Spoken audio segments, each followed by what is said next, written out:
To a monsoon riddled Korea.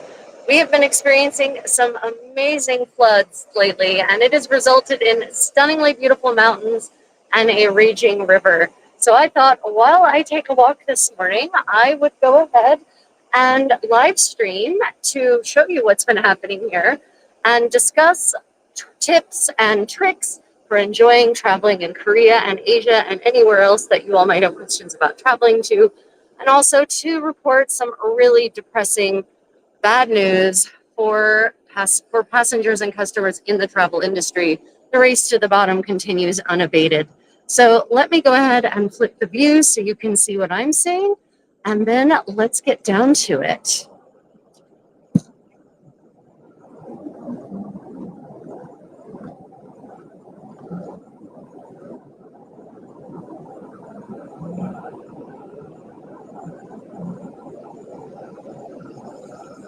Okay, there we are. Good morning, dear viewer. Thank you for joining me this morning. Susan, welcome.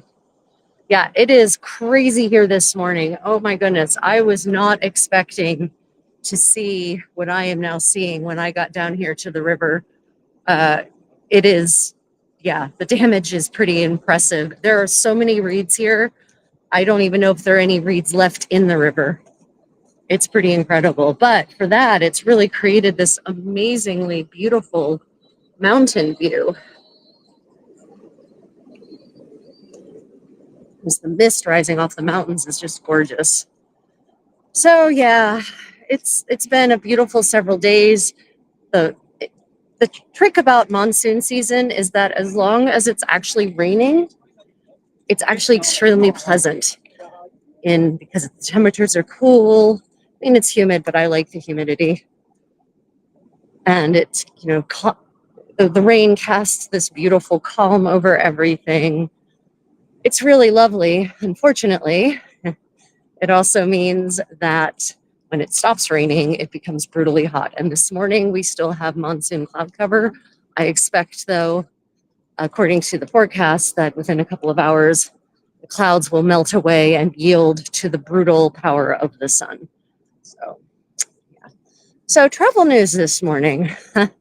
We've got some bad travel news. As many of you are aware, there has been a continuous race to the bottom in the United States for quite a while now for passengers in various areas, cruising, flying, trains, doesn't matter. First, of course, God, it's been 20 years ago, I guess, the airlines, I think led by Delta, started unbundling their airfares and making it so that for economy class, if you wanted anything more than just a seat, you had to pay for it. If you wanted to bring a bag, check a bag, you had to pay for it. If you wanted food or drink, you had to pay for it. If you wanted Wi-Fi, well, that's more recent, you have to pay for it, although that's starting to be complimentary. But that was in the economy class. And then they, introduced other levels of so-called economy class. Economy plus, comfort plus, premium select, whatever you want to call it.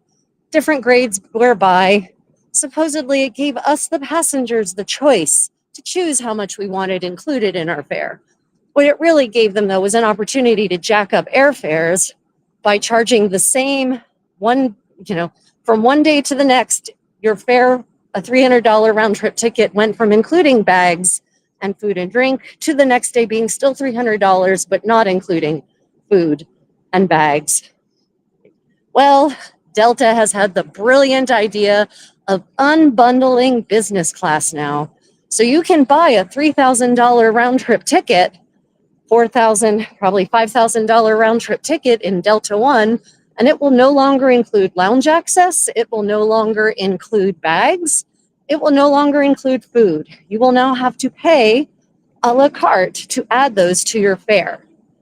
And they're calling this, of course, they're billing this as a triumph for passengers to be able to choose their level of experience by only paying for those things that they actually want. And that would be fine if they actually lowered the base fare of their Delta One tickets to what they are now and then allowed you to add on, but they're not, of course. The Delta One fares are going to stay the same. That will now just only get you the very most basic amenities and services. So It is another loss for passengers.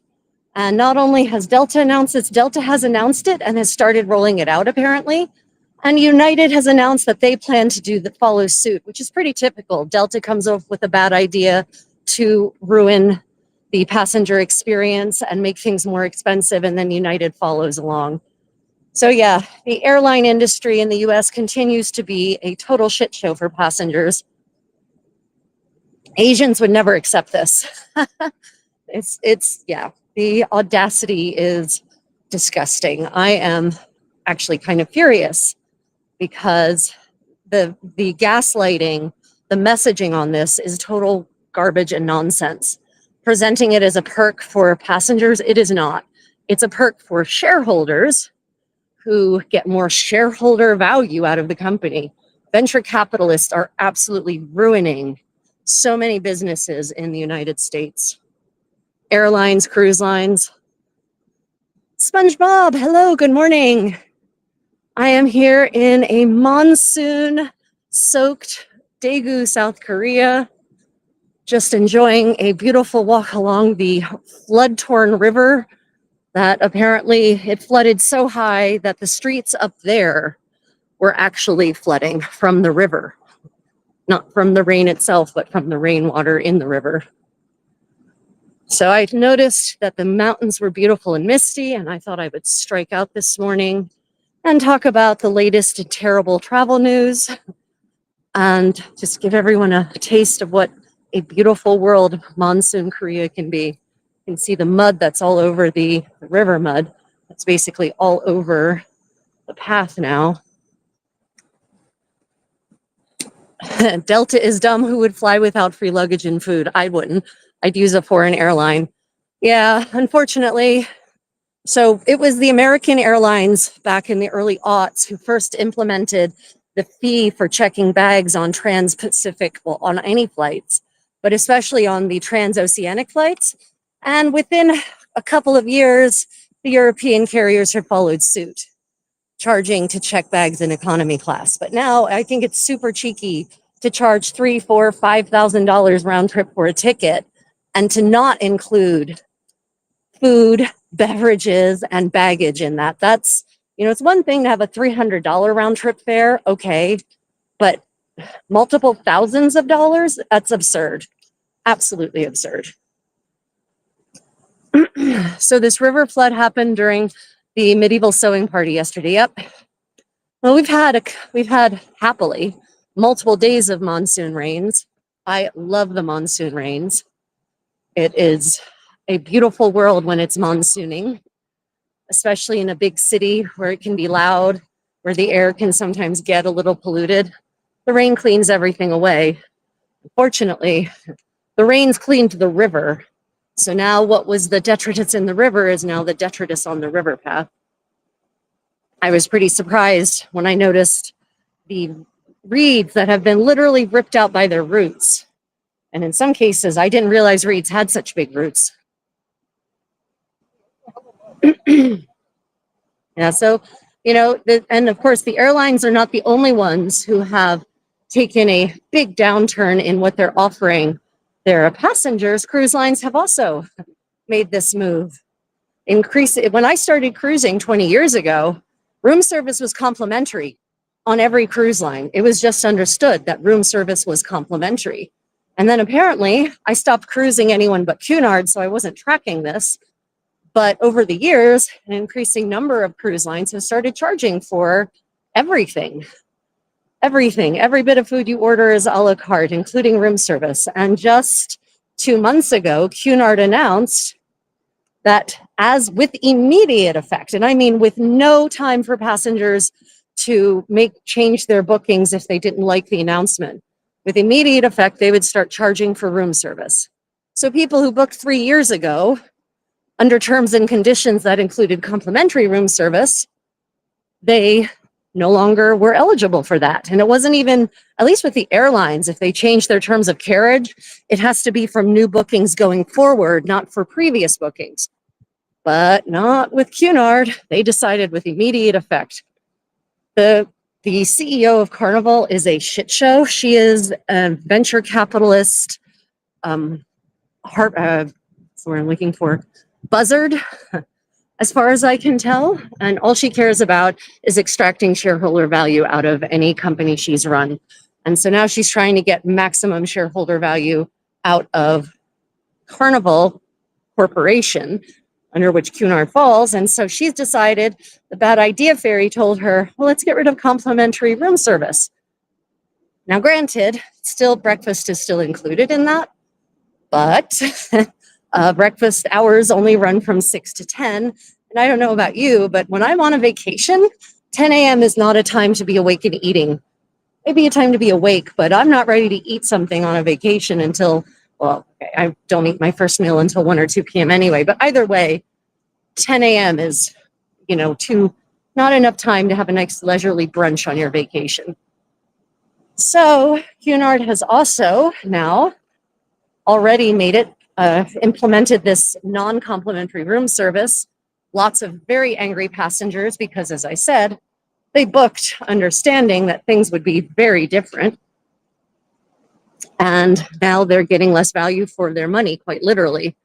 Cunard also just announced that as of 2026, so what I should have added, the room service was continued in Cunard to be complimentary for the expensive cabins, the Britannia Club, Princess Grill, Queen's Grill, the premium cabins, which constitute probably, 10% of the ship's passengers. So pretty select group. But they've taken it a step further and announced that starting in 2026, all cabins will have to pay for room service. So even though you've booked a cabin for a 2-week cruise that costs $10,000 a person, you're still going to have to pay for room service. I mean, the cheek knows no bounds. I know a lot of people have said they're done with Cunard as a result of that and other ridiculous changes they've made, but honestly, they're going to have to be done with cruising because that's just the way it's all going. It seems to be either it's absolutely and truly all inclusive, like Silver Seas or Oceania, or it's increasingly completely a la carte. So your fare literally just gets you on the boat, and every bit of food you put in your mouth after that will have to be paid for. So it's, as always, it's a race to the bottom for passengers. I can't think of a time when any change in travel conditions and terms and conditions, what's included in your fare over the last 4 decades that has actually benefited passengers. Let me know if you can think of any changes in terms and conditions that have actually benefited passengers instead of making the travel experience more expensive and more annoying.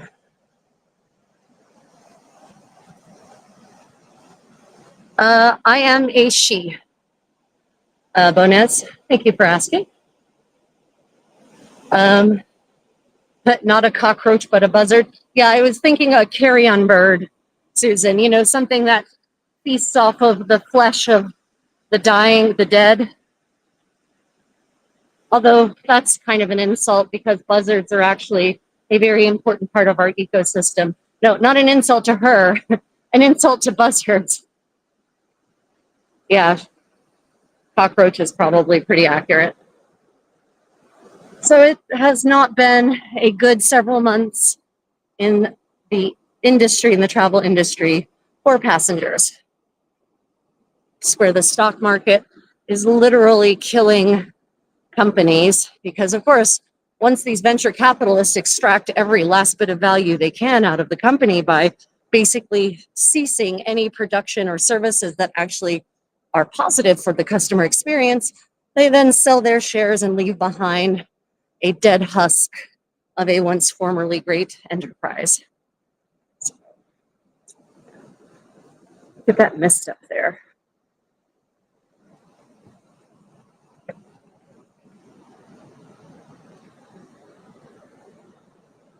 The river is really raging this morning. So one of my big travel tips used to be, if you are traveling, if you're flying somewhere and you have heavy bags, your bags are more than 23 kilograms. Until very recently, my tip was check to see if there are any free upgrades, or not free upgrades, if there are any upgrades to first class, because first class comes with, until recently, a 32 kilogram bags. And often the upgrade to first class is cheaper than paying for overweight bags because of the ridiculous fees they charge if your bags are quote unquote overweight. Of course, that's going to go away now if, you know, your basic first class fare doesn't include bags. It's not like the food. I mean, it's already been for a long time that in the US, the food offered in first class, domestic first class, has been pretty abysmal. Very few exceptions there. The Delta one from Los Angeles to Boston, for instance. But otherwise, generally just snack food, and abysmal snack food at that. You know, on Vietnam Air, on an hour-and-a-half flight, they serve you a hot meal in business class. And in economy class too, you get a hot meal on an hour-and-a-half flight. That hasn't been the case in a long time in the US. Hello, nobody. Nemo, shall I call you Nemo? Just can't get enough of the mist rising out of the mountains. I don't know if you all can hear me over the roar of the river, but you see that so-called waterfall? That's a stone path that I should be able to cross to get to the other side of the river. As you can imagine, I will not be crossing the stone path to get to the other side of the river today.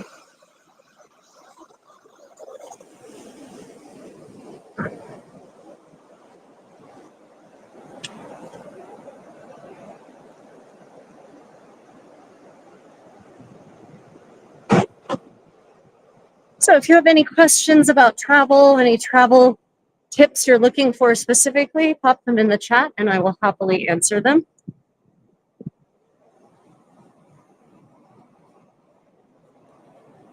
Yeah, customer service is definitely better on Vietnam Air. Customer service is just better on Asian Airlines, full stop. Just hands down.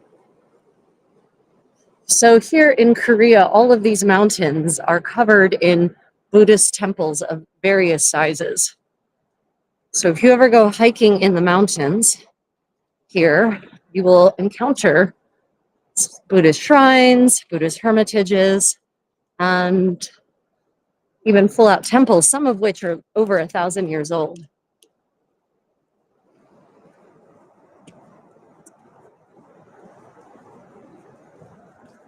And you can see all the detritus that the flooding has left behind.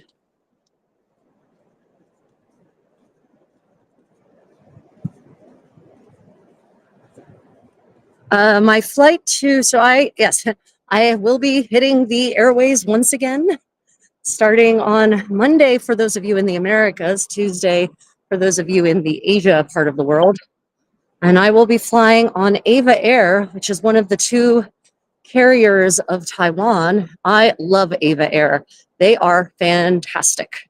Fantastic food, elegant service, really good tea, grown in Taiwan. They have an excellent lounge with massage, a spa with complimentary massage. Got a nice long layover at Taipei, so I'm very excited to take full advantage of that. When will we get a temple vlog? Oh, I did. Susan, if you go to on my YouTube travel channel, I actually did a walking tour of a temple, 1,000-year-old temple last summer. Just a walkthrough, no voiceover, but just with beautiful, peaceful music of one of the first Buddhist temples in Korea, actually. So I already did one. Yeah. Or are you talking about a live stream? I think I did one. I think I did a live stream at Bulguksa, which is another of one of the original temples, Buddhist temples set up here in Korea.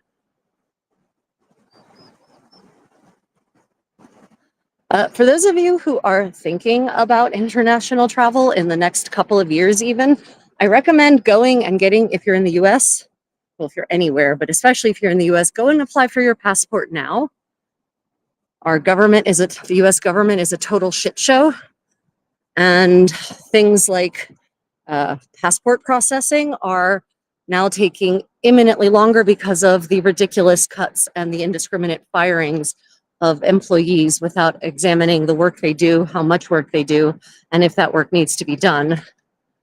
So apply now, because it could take a year or more for you to get a passport at this point. Oh, other bad news in the travel front. Those of you who are considering traveling to the US, apparently the Trump administration would like to implement a $250, I think I read, $250 tourist visa fee. Now, I haven't read for how long that visa will be valid. So I don't know if that's for a 10-year visa or a single visit visa or what period of time that covers. But that's a pretty ridiculous amount of money to charge tourists to come and spend money in a country. That's China level ridiculous. China has a tourist visa that's about like that. I think theirs is 10 years though. So at the very least, that would be amortized over a 10-year period. Ava Air, do they have free luggage? Yeah, Ava Air, Ava is spelled EVA, just so everyone knows. Ava Air, absolutely, it's an Asian airline. Of course, it includes 2 32-kilogram bags. All meals are included. Lounge access is included. None of this unbundled nonsense. There is one of the newer complexes, apartment complexes that has been built here. Korea has been redeveloping at an amazing pace, and this is an example of the kind of architecture that has been gradually replacing the older style stuff.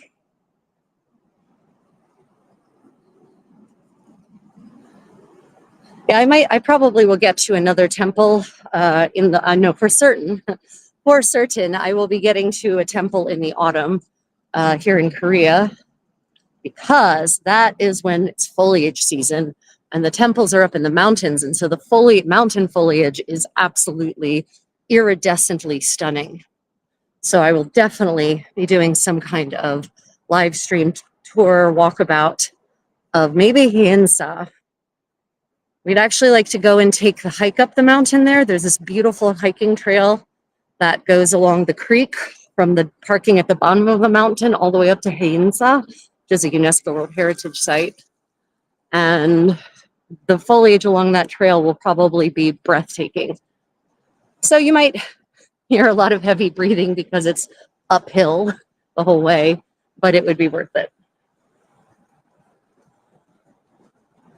So a lot of people don't know that in Korea, these apartment complexes are basically mini cities, mini towns, cities of villages. They've got parks in them, they've got outdoor workout facilities, they have barbecue grilling areas, all freely accessible to residents. They have community centers, there's usually a hall you can use for parties. And they have stores and conveniences like dry cleaners and shoe repair places, grocery stores, restaurants. So basically the complex just becomes, it's like your one-stop shop. You can live there, you can shop there, you can eat there, you can work out there. And often they have indoor gyms as well, not just outdoor workout areas. Which is why a lot of Koreans prefer apartment living now, because these complexes do everything. They makes life very simple. Also, if you live in one of these complexes, they have a manager. And if something breaks in your apartment and you need a repairman, the apartment manager takes care of it. You don't have to worry about that.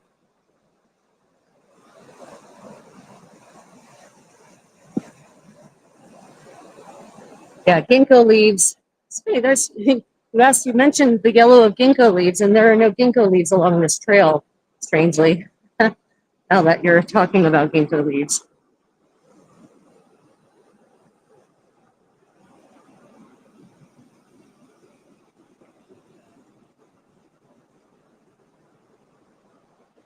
Oh, we're in the 4G zone. Susan, how is the reception?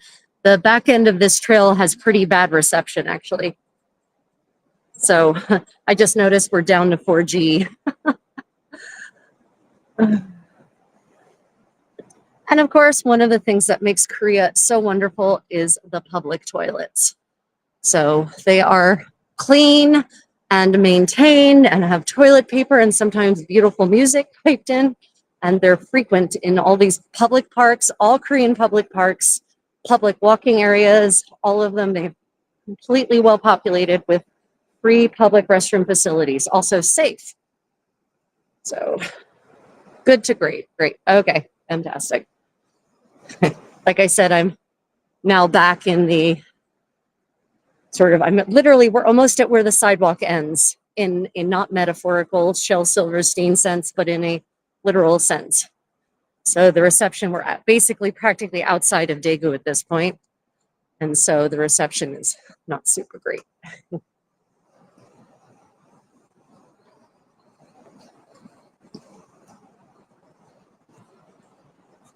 Wow, the power of the monsoon flooding is just so impressive. Some people asked me if fishing is allowed in this river. I don't know if it's allowed. I do know I have certainly seen people fishing there. Wow. Good morning, good afternoon, good evening for those just joining. If you have any questions about traveling anywhere in the world, I'm a pretty well-traveled individual. I've spent most of my life flying hither and yon, exploring the world extensively in Europe, the Americas, Asia, only a few parts of Africa thus far. So if you have any questions, just pop them there. Condottiero mio. Yeah, I didn't know it was happening either until I just decided to do it because the flooding is pretty amazing. Yeah, we are here where the sidewalk ends.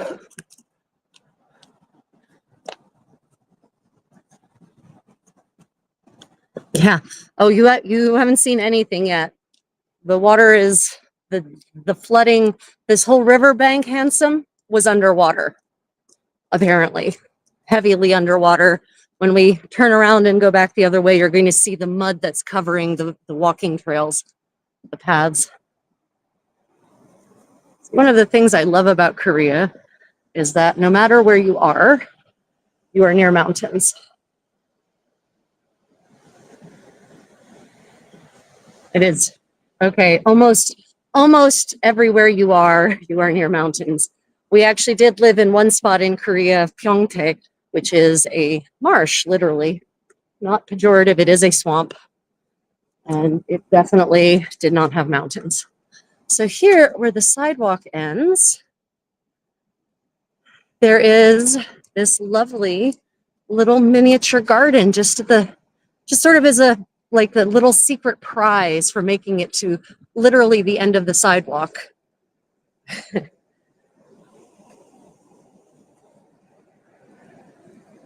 Fortunately, everything's already blossomed, so you don't get to see all the pretty blooms and whatnot that are here. We're here earlier in the summer season. Like these little rose bushes, they've already had their season apparently.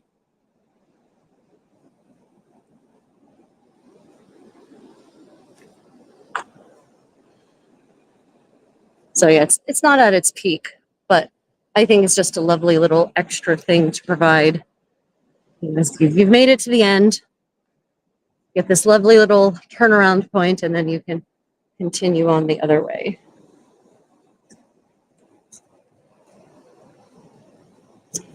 Yeah, but this over here is also an area that is normally used for crossing the river. There's a stone footpath under there, believe it or not. So you can kind of see it there under the water, that brownish outline there that, what archaeologists might mistake for Atlantis or the remnants of Atlantis.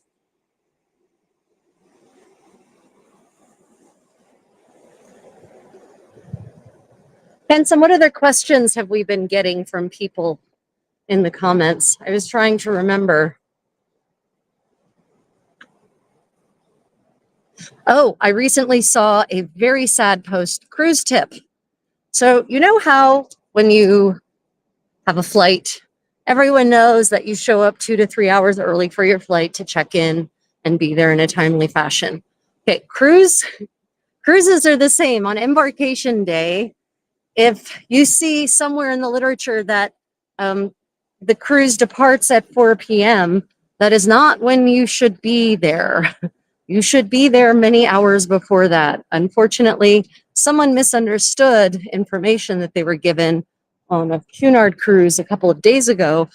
They showed up to the port. The ship was still in port. Queen Mary was still there in Southampton, but she was due to depart at 4 p.m.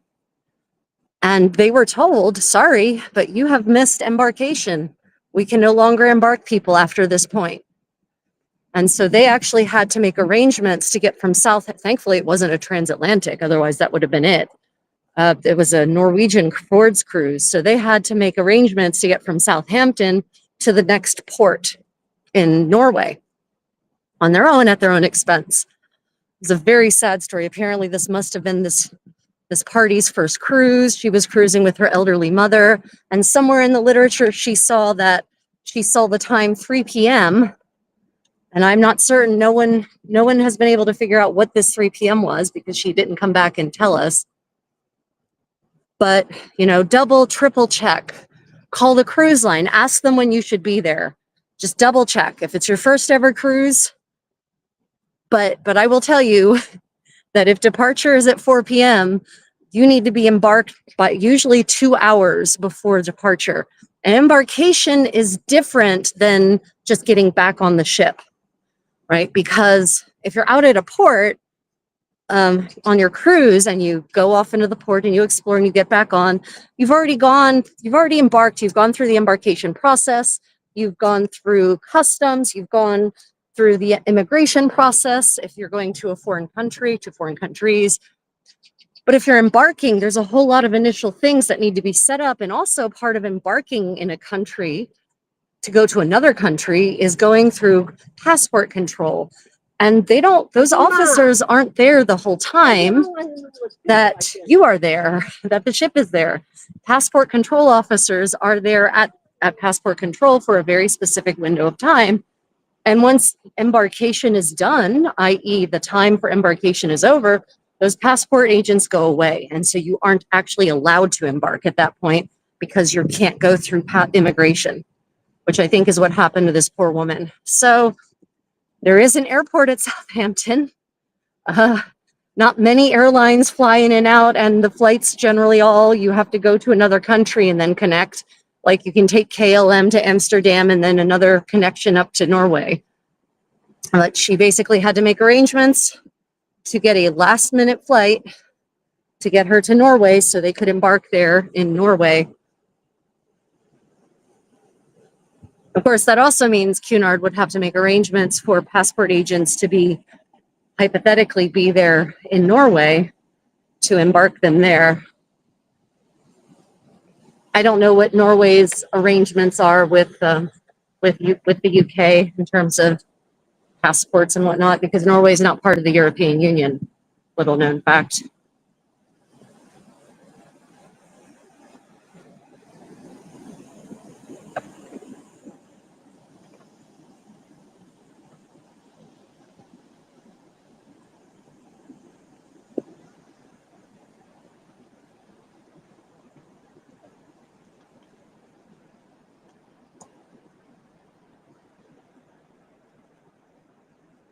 Oh, I also recently read a sad story of someone checking their prescription medication in their bags on a flight, and those bags got sent to like a different continent and the wrong one, like Africa. They got put on the wrong plane.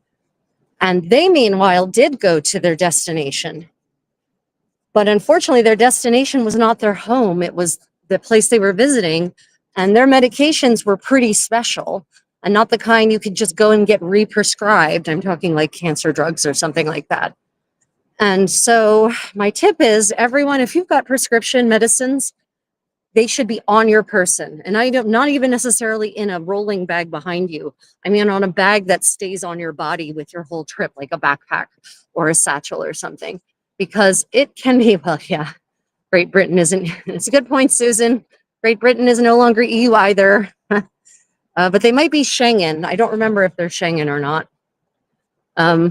Anyway, yeah, always keep your prescription meds with you on your person because you don't want to get separated from them. So over here, here's one of these fantastic outdoor workout areas. And it looks like a bit of a mess now, but that's because those are river reeds and river weeds and trees that have literally, this is how high the water was, guys.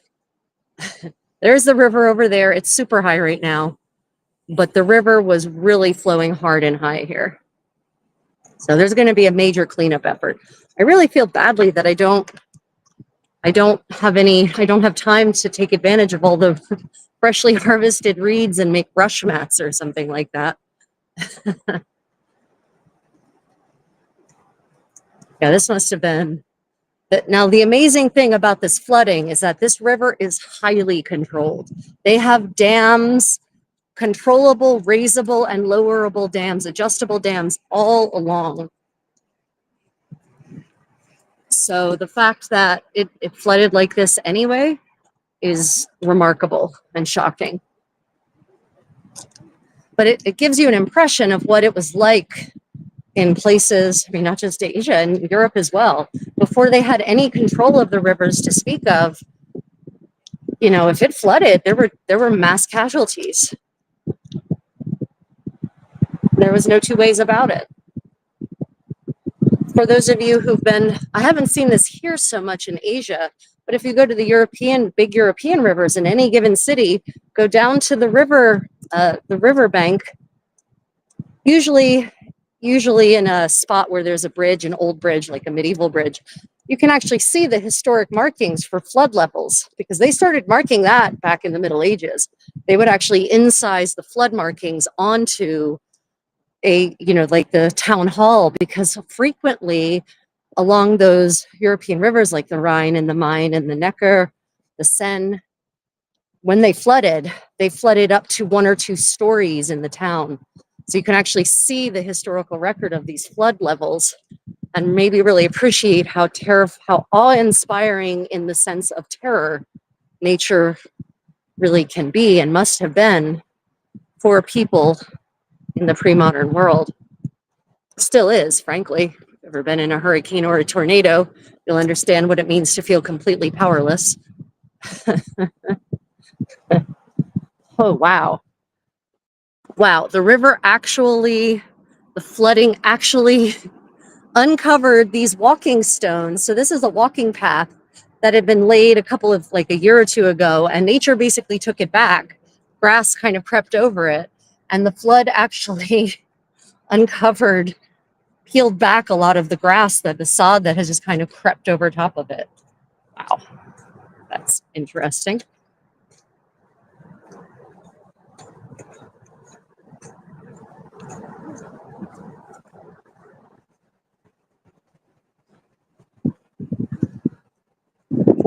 Misty Mountains.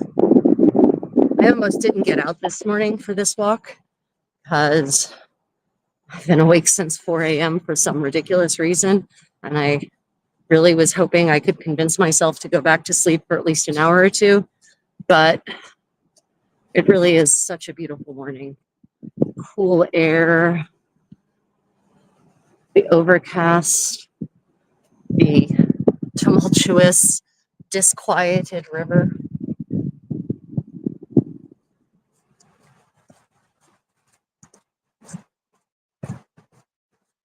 Yeah, I don't understand people who have dogs who live in apartments. I mean, I get it. Most Koreans live in apartments, so if they didn't have dogs, or if people who lived in apartments didn't have dogs, there wouldn't be many pet dogs. But it really is an extra level of commitment to live in an apartment and have a dog.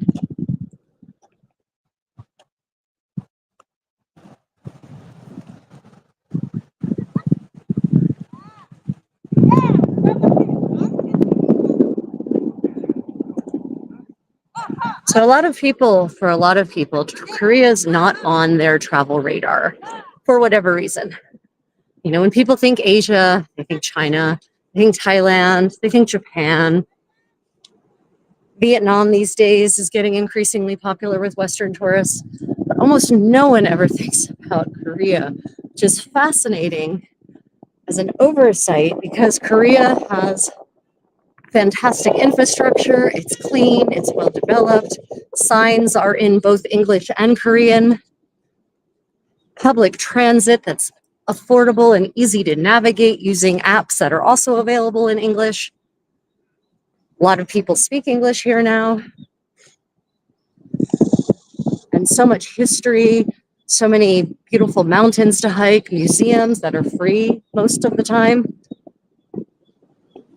palaces, beautiful mountain temples, fantastic food. Of course, if you don't like spicy food of the pepper variety of spice, it might be a little hard most of the time to tolerate. But for whatever reason, Korea is not on anyone's travel radar, except for the Chinese. The Chinese come here en masse, and Russians are increasingly coming. Russia is actually 200 miles away. It's really close. People forget that Russia stretches from the Baltic, almost anyway, from the Baltic, or not the Baltic, sorry. Yeah, from the Baltic all the way to the Pacific.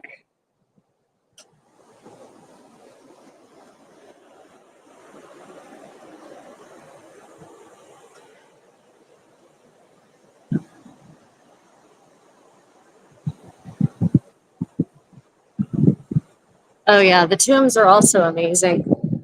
The tumuli that are here, the hill tombs, so much fantastic history to explore. And it really is nice how affordable it is to eat out here. You know, in the United States, eating at a restaurant is an obscenely expensive proposition because the prices on the menus don't include tax or tip. So you're generally paying 30% more than whatever the price on the menu is per person just to eat. And prices are pretty high to start with. In Korea, tax and tip are included in the price you see. And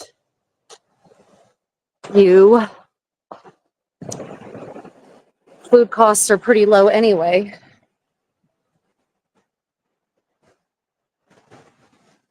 Of course, they also take a different approach to table service here, and I prefer it, honestly. You know, in the United States, if you go to a restaurant, you'll be harassed practically by wait staff who really want you to leave them a nice tip. 아메리카 예. 이거 필요하대요. 이거 가는 필동 어디잖아. Live stream? 유튜버 Yeah, 네, 맞아요. 공기 좋지요. 한국말 하지 말아요. 소금만. 이거 공기 좋지요. Yeah, it's amazing. 이거 어딘데요? 응? 미스터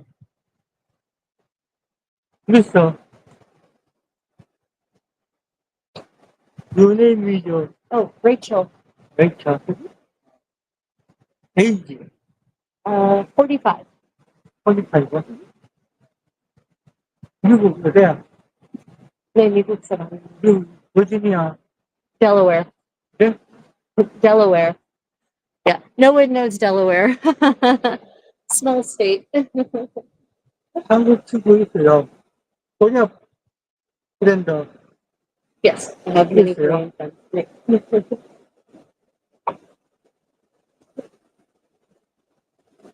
나는 아메리카 브랜드.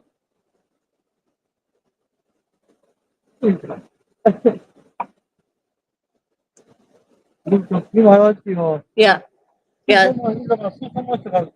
The river's pretty amazing. Yeah. Nice to meet you.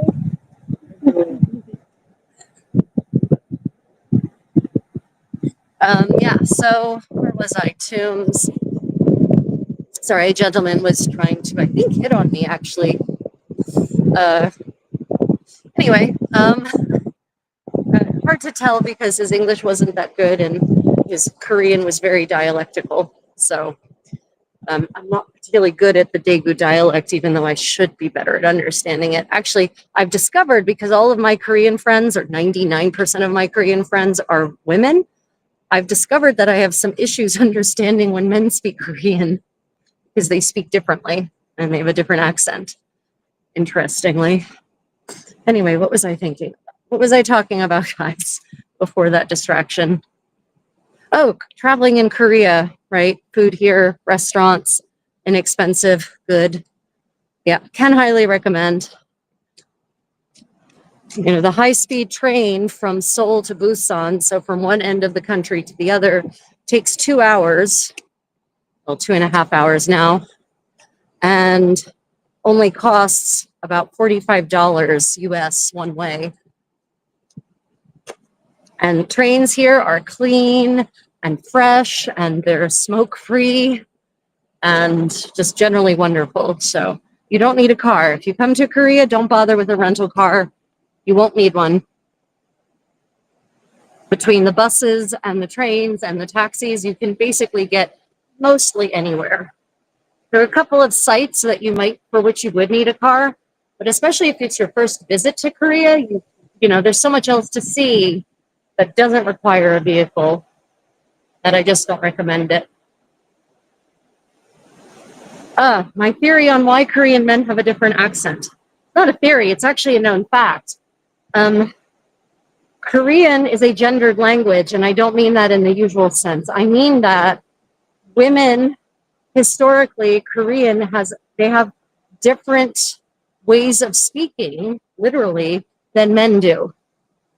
And there's even a whole extra tonal thing they do that I refuse to do, because it's just so infantilizing and horrifying to me. But yeah, so they actually, you know, have different vocabulary. They have different, you know, like the word for brother or sister depends on whether you, the speaker, are male or female. Not even, it's not a question of the gender of the brother or sister, because it's brother and it's sister. Those are already gendered. But you, as a woman, have different words you use for brother and sister than a man uses. So a man for big sister would use nuna. That's the word for big sister, right? But for a woman, the word for big sister is oni. So, you know, just from the gate, from the get-go, at the base level of vocabulary, there's differences.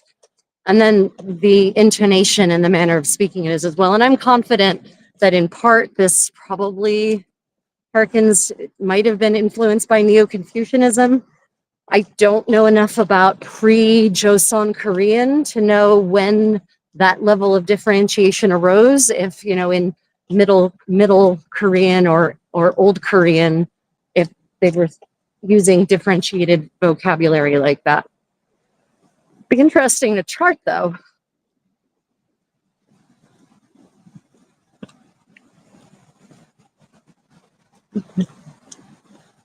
Oh, so Ryan, you missed the bad news.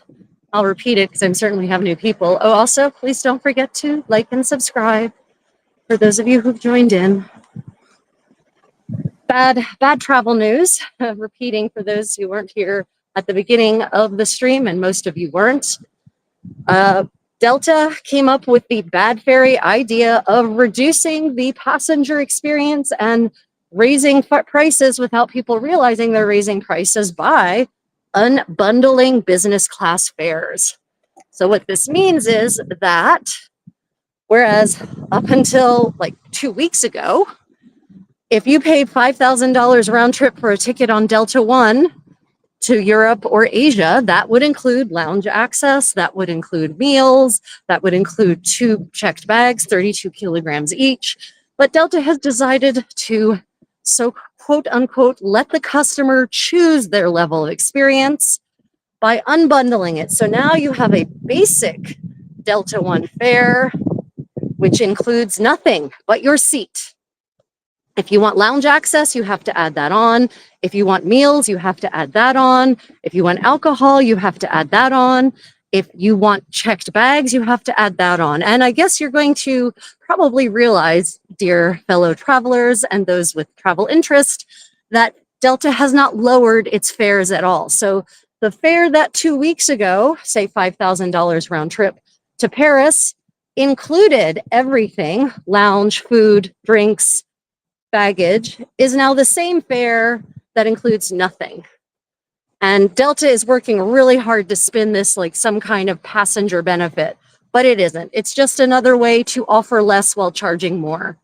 And that they're doing it on a premium level seat at those prices, at that price point, is insulting, frankly. Takeda, welcome. Thank you for joining us today. You can see we have full monsoon flow today. It is pretty crazy down here by this river. You can see the detritus scattered all around from the river having broken its banks substantially and carried large amounts of river reeds and river weeds with it. Yeah, race to the bottom. Oh, so Delta has announced the unbundled business class fares, and no, they haven't announced them. They've implemented them. And United has announced, in line with the way it's always gone, that they will be following suit. However, they're not going to implement them quite yet. They've announced that they will. I think they're going to wait and see how it goes with Delta. I'm hoping, yeah, seriously, hashtag boycott Delta, exactly. I think we need to boycott Delta. I'm upset. I'm a little irritated because unfortunately I am flying on United as part of this trip. And I have no other way to do what I need to do than to fly on United. They haven't implemented their own rollout yet. So I really think that people need to message Delta en masse and say, okay, well, then I guess I'm never buying a first class ticket again. You can upgrade me to it, but certainly not going to take it. But, you know, this falls in line with exactly what the airlines have been doing in the US for basically since deregulation. Deregulation was one of the worst things that happened for passengers, and anyone who says otherwise has either been brainwashed by the establishment or has no idea what they're talking about. Because ever since deregulation, it has been a steady race to the bottom with an increasing pace. I mean, I remember 20 years ago when the US various flag carriers announced they were going to start charging to check bags. And then they announced that they were going to charge to check bags transoceanic. And at that point, I said, well, I guess I'm never flying on a US airline again. And then, unfortunately, their partners, their alliance partners, Lufthansa, Air France, etc., they all then said, oh, well, if you're charging for bags, we'll charge for bags too. That was an economy class. And I thought, okay, well, I guess it's economy class. You know, you can usually used to be able to get some really stunning deals in economy class. Like in 2008 and 2009, I was still booking round trip tickets from Frankfurt to New York or Philadelphia for 400 euros round trip or 300 euros round trip. At that price, okay, I'll pay for a bag. Sure. But at $3,000, I expect my bags and my food and my beverages to be bloody well included. I'm sorry. Yes, hashtag Contessa World Problems. But really, for many of us, you know, I don't buy my business class tickets cash. I use award points. But there are people out there who save up for that one special trip where they splurge a little bit. You know, they're like, okay, for this one trip, once in a lifetime trip, I'm going to splurge and I'm going to go business class to Europe or business class to Asia. And then they're told, well, okay, base fare is $5,000. Oh, but it's an extra $200 for lounge access. It's an extra $200 for food, an extra $200 for beverages. Oh, you want to check bags? That's an extra $200. So that's an extra $1,000 for what would normally have been included in that price before. Yeah, Takeda, I agree with you 100%. Time to re-regulate it, right? It's nonsense. It's absolute nonsense. Would you guys like to go up into the residential area and see what that's like? What it's kind of like back in the hood, as it were, here. Let's do that. get off of the river for a little bit. Don't worry, we'll get back to the river. It will happen. But you know, there's such a fascinating mix of living styles in these Korean cities because you have the areas that have been redeveloped over the years in various levels of modernity, but then you also still have, you know, single family homes that were built decades ago.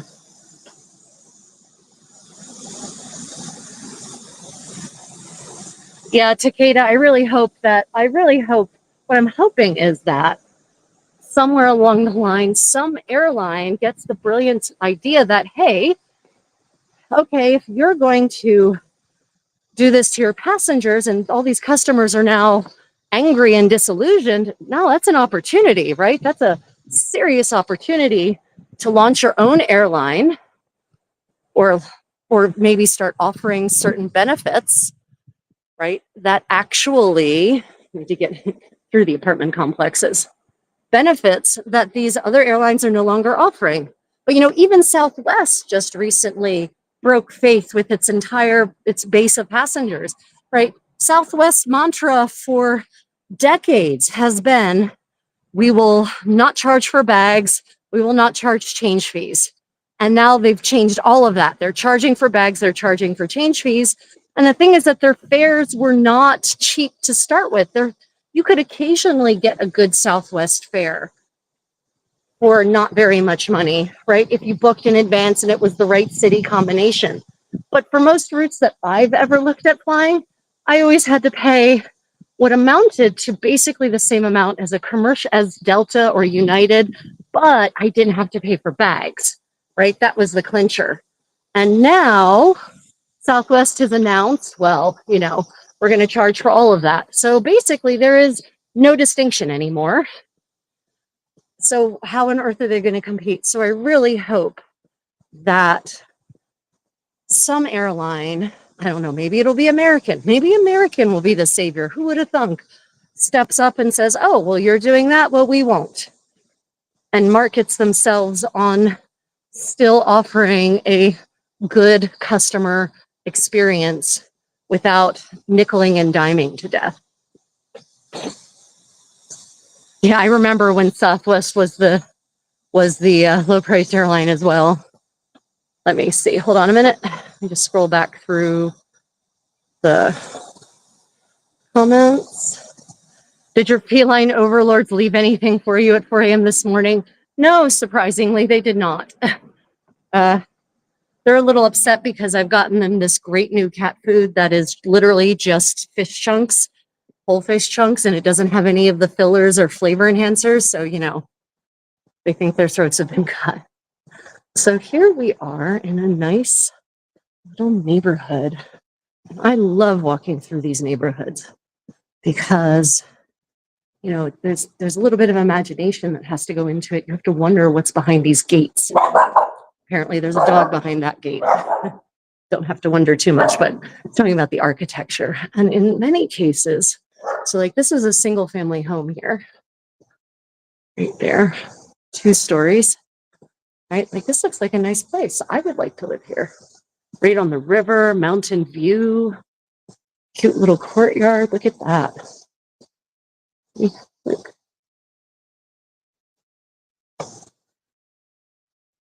Yeah. And you know, these neighborhoods are quiet and they're interspersed everywhere in Korea. See, look at that beautiful courtyard. They're interspersed everywhere. And you might not notice them because they're surrounded by looming massive apartment complexes, but you can still, in fact, get a single family home in a 4 million person metropolis like Daegu.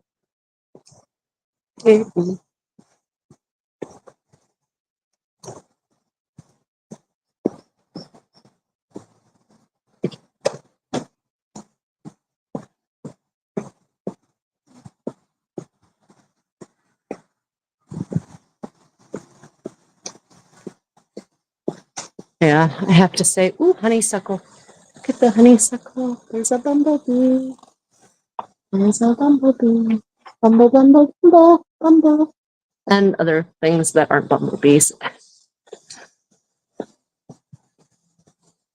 So hiding behind some of these gates in some places are actually historic half timber houses called Hanok here in Korea, which literally means Korean architecture, term coined at the end of the 19th, early 20th century when Western style architecture was being introduced by the Japanese colonizers, well, and by also the missionaries. But you can see there under that gable there, see that the wattle and daub, the actual timber frame. Yeah, so what they've done is people tend to expand on those and just build modern additions onto them. Some of the modern additions are not so lovely, but they're now getting increasingly bought and restored back to their original historic state and turned into restaurants and cafes because they're actually a little too small for modern families, but they're lovely and perfect for a nice, cute cafe and intimate restaurant. Sounds like your cats are the same as mine and my daughter. Get them premium noodles and cheese with prime rib, and she will be like, I want Kraft and McDonald's burger. Yeah, that's my cat's. Ooh, does it have grain filler? Yes, please. Those are my kitties.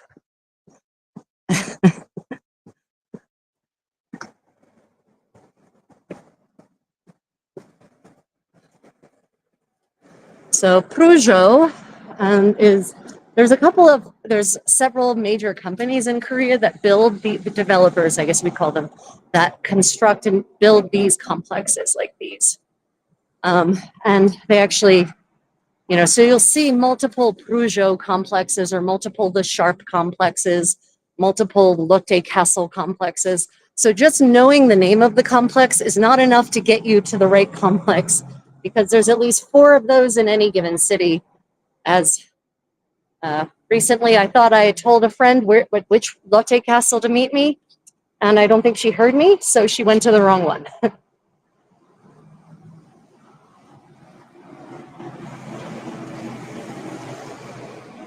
course, some of you have watched K-drama, so you know that Korean fried chicken is a really big deal now. BBQ olive chicken makes an appearance in many, many K-dramas.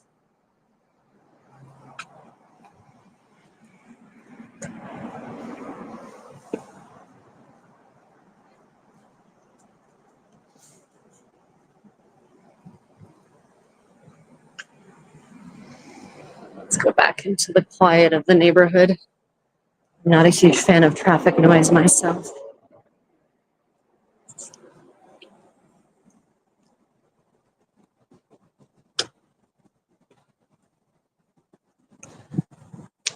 So let's see, what have I been doing? I've been busily preparing for my upcoming trip. I need to actually pack for 4 weeks of being in the US, 2 weeks of which will be living in the 15th century. So I'm going to need all of my medieval kit, plus I'll need summer clothes for the non-medieval times. Thankfully, I am flying on Ava Air, one of Taiwan's 2 major carriers and a fantastic airline. If you ever have a chance to fly Ava Air, EVA Air, take it. Superior service, friendly, warm, engaging, go the extra mile, excellent food, fantastic quality tea, fellow tea snobs, and excellent lounges. And even in economy class, their product is excellent. And of course, you get in the meals you get on board are traditional Taiwanese food. Yummy, yummy, yummy. I am flying them in business class thanks to, as you all know, I play the credit card points game. So I managed to get a pretty good deal through booking through United's Mileage Plus program. Curiously, I say curiously because you can get almost no value booking United flights through United's frequent flyer program. You'll get no value booking Delta flights through Delta's frequent flyer program. You'll get no value booking American Airlines flights through their program, or rarely will you.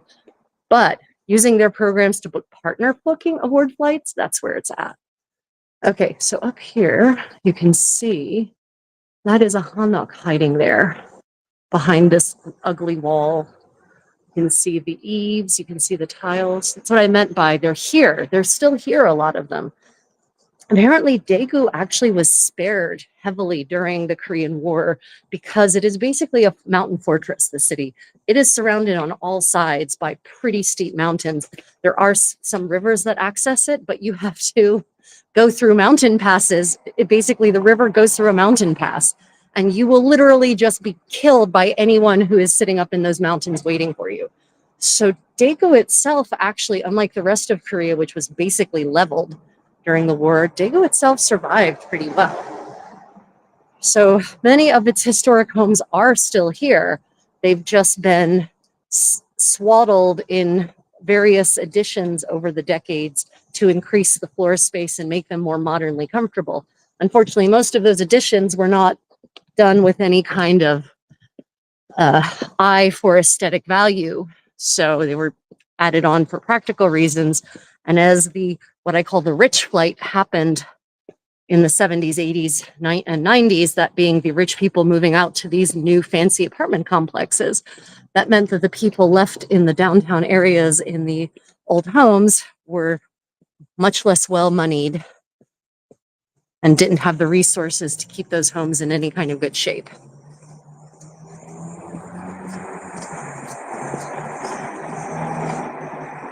One very nice thing of the very nice things about Korea is the greening.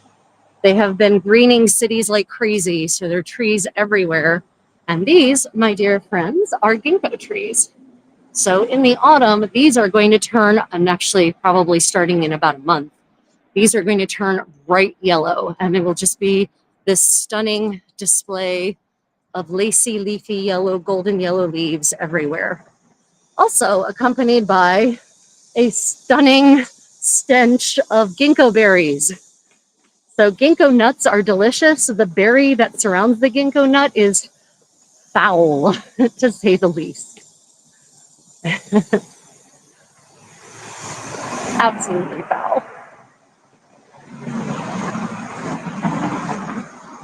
We're going to delve back into the neighborhood as soon as we can, but right now we're up against several of these developments that were built along the river to take advantage of the mountain and river view at this end of the city. Bakery. So Korea has a history of influence from Japan during the colonial period. Market, corner grocery store, corner vegetable and fruit market. During the Japanese colonial era, the Japanese introduced a large number of pastries, baked goods that in turn they got from the Portuguese. So those got introduced here. So Castella bread is a big thing here. It's a local specialty in Daegu particularly. And you also see Hong Kong egg tarts here. So you can actually get an interesting, what people consider to be local fare. You start looking at it and you realize, oh, that's a 16th century Portuguese baked good that was brought by, Portuguese traders back in the 16th century before the shogunate shut Japan down. Oh yeah, Daegu is also within the Pusan perimeter where the Allies managed to keep a strong foothold. Yeah, that as well. Good point, beloved. Parking is a special experience in Korea. Korea is very wealthy now, and that wealth has spread down to most classes of society at this point. There still is poverty here, and they should do something about that more than they're doing. But on the whole, Korea is pretty affluent across most stratas of the socioeconomic spectrum, which means that now everyone drives, everyone has a car, and everyone wants to drive the car everywhere, even when, for certain, it is faster to take public transit. And so there are too many cars and definitely not enough parking. And so parking can get scarily creative here.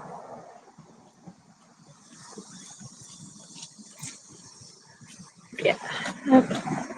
Ooh, No, I don't need them. Leaving in 2 days, I don't need heavy cream.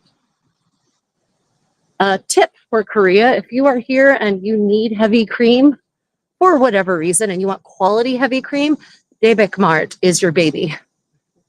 They have really good quality heavy cream. And I know you probably never thought you'd hear anyone come up with a recommendation on where you can get heavy cream in Korea, but it's important to me. I live on heavy cream. It's one of my food groups. And the heavy cream that's available at the commissary on post is full of chemicals and stabilizers and doesn't act like cream. Oh, what a beautiful morning. Thank you all for sharing this walk with me. If you have any questions, any travel related questions, let me know. So here we're back on the river. You can see, again, the flood damage. The detritus left behind. But yeah, these houses, I've always thought, right, these houses here, these are single family homes for the most part. Some of them are multifamily, but they've got that great view of the river and the mountains.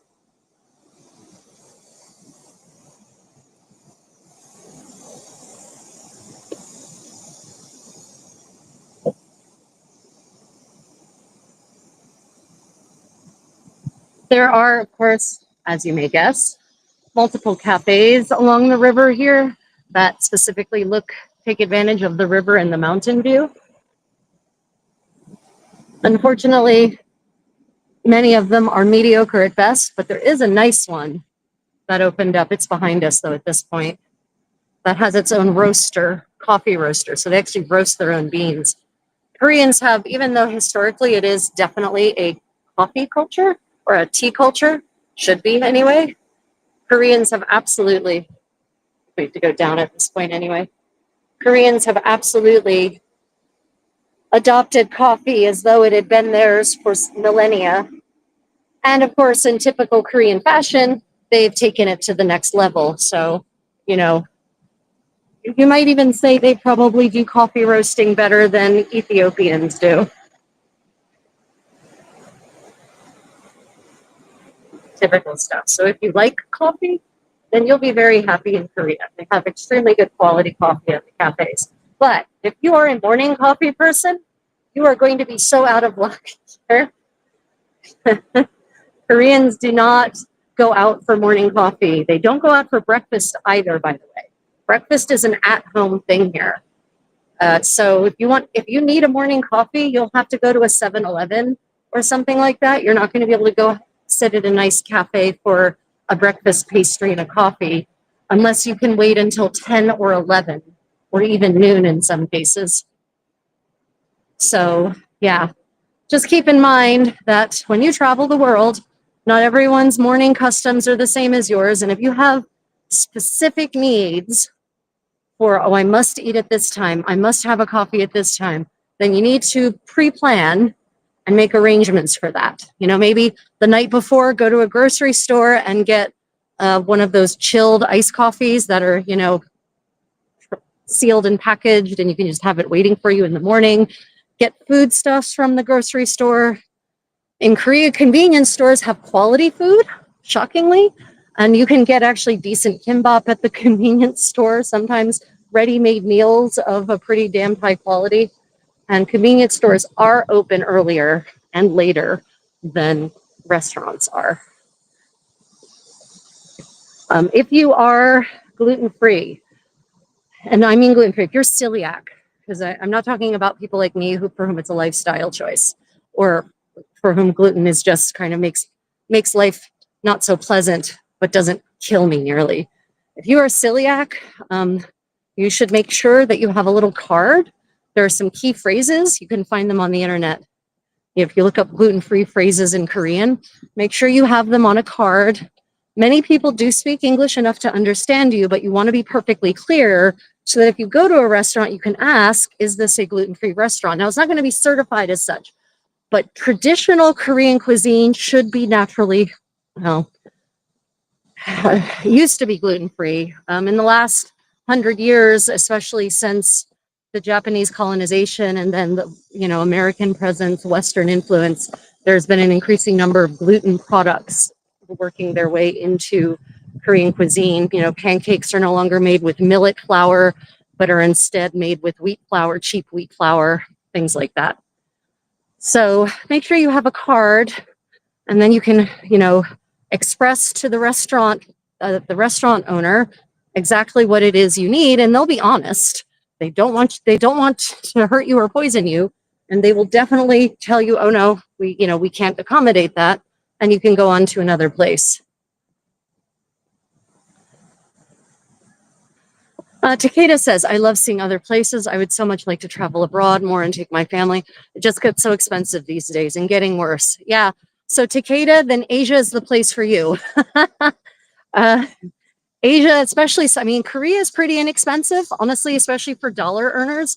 You can have a very enjoyable vacation here for very little money. Um, and South Asia, even more so, especially because of the currency effects. Yeah. Takeda says, I'm guessing the flooding is very recent, but they've already dressed and marked for cleanup. Yeah, the flooding happened last night, as far as I can tell. Yeah, I already saw there was a backhoe. There was a backhoe out by the river at 7 a.m. and I can see the work trucks up ahead of me already doing their thing. So yeah, they're already out and about, ready to address issues. Korea is very good about that. Infrastructure, man, if the US could learn about how to manage infrastructure from Korea, really. But yeah, if you're looking for an inexpensive vacation that's abroad, Asia's your place, not Japan. Definitely not Japan. But not Singapore either. Cambodia, Vietnam, Thailand, highly affordable. Korea also highly affordable. Korea is more expensive than Cambodia, Vietnam, and Thailand because of currency effects not being quite as favorable. But yeah. Oh, so Takeda, depending on the time of year, I understand, the initial outlay on the airfare can be high, but you can fly to Korea round trip, for instance, for $600 per person, economy class. And yeah, obviously a family of 3 or 4, that definitely adds up. But, I think if one, saves for it gradually over time, it can become affordable, or it can be made to work. Especially if it's the cost of entry, the getting just even getting there, if that's the main expense, once you're there, you can enjoy a very full experience for very little money. And the P8 Turnpike would have been 5 times as bad and clear of potholes for the last 20 years. Yeah. Yeah, the P8 Turnpike is pretty rough. Let me tell you, roads in the US are rough. Oh yeah, you can see up there ahead, remediation work underway. They will have this thing cleaned up by tomorrow. I would bet you good money on that. Unless, of course, it floods again, but they can't help that. That's woo, slippery mud. Woohoo, that's exciting. Can you all hear the cicadas buzzing away as they try to cool themselves with their wings?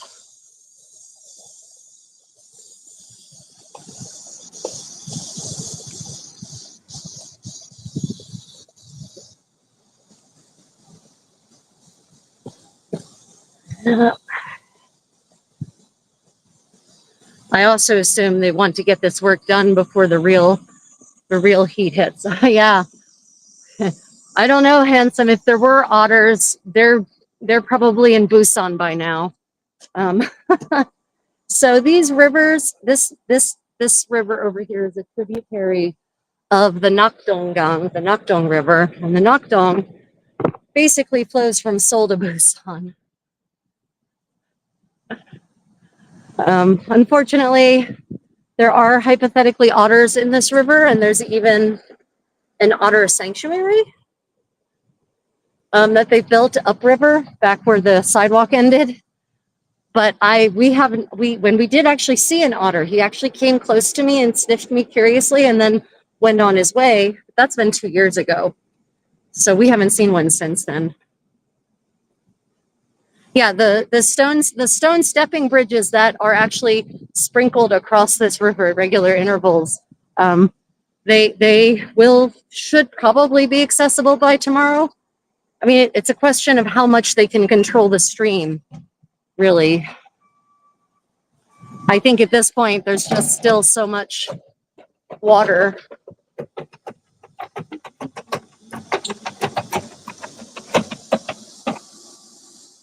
On Earth, where are you? Yeah. There's just so much water coming down because you have to remember that there's a delayed effect because of the mountains, right? We've got mountains everywhere. And so the water is basically still flowing down from the mountaintops.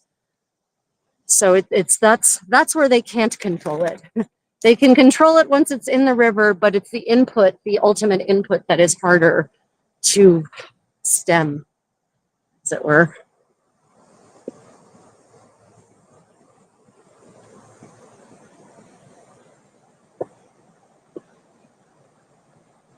The volunteer corps is out. So they have volunteers also, retirees, who come and actually help clean up the public spaces like this. They also volunteer and do weeding. They'll weed the flower beds and keep everything nice and tidy. See, there they are, headed out to their duty station, as it were. Yeah, the lawn vacuum cleaner sweeper is pretty cool, right? Like a one-stop piece of equipment.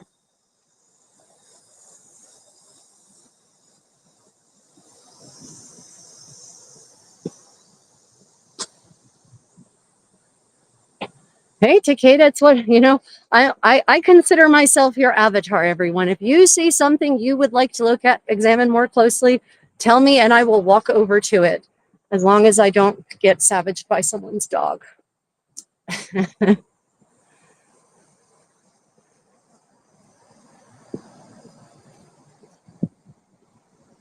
So over there, that is what I call the Fortress Mountain. And it's funny because of the way the camera lens is doing to that. It looks like it's really far away. It's not. It's really not. I wonder. Let me see if that changes anything. No, that didn't seem to have made much of a difference.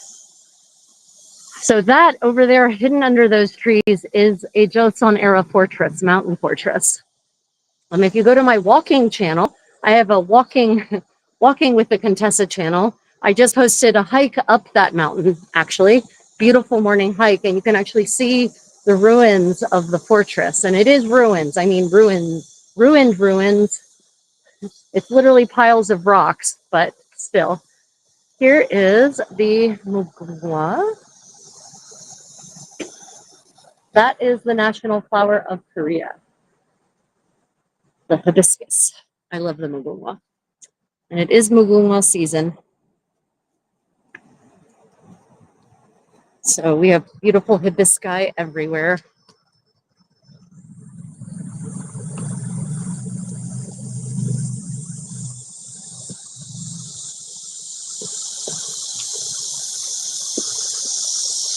Creative parking in Korea. So here, because parking is so tight in places, especially popular restaurants,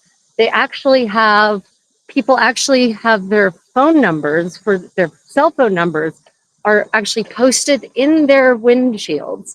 And you literally park people in, like you completely park someone in. And then when that person is done and you're not, they will call your phone and you will come out and move your car so that they can then drive away.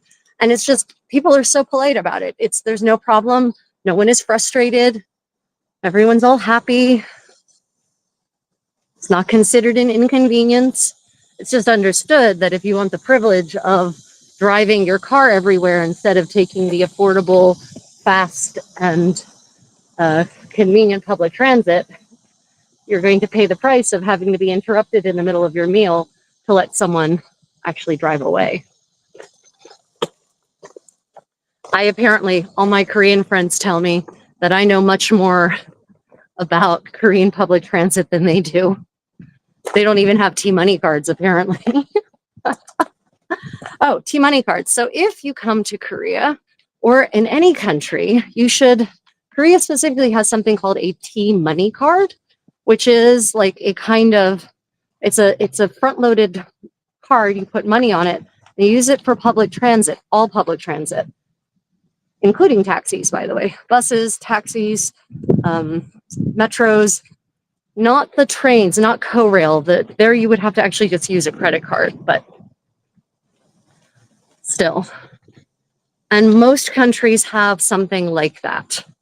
I mean, hell, they've got one in New York City, for instance, but in other places, it's countrywide. So I recommend if you're going to any Asian country, depending on the country, check in advance to see what that public transit fare card is, because usually it costs much less to put money onto that card than to pay per ride. You know, in London, it's the Oyster card. In Hong Kong, it's the octopus card. I guess the focus on sea creatures. Outdoor workout area, free and accessible and utilized regularly. Can't cross the stone footbridge because it's literally underwater.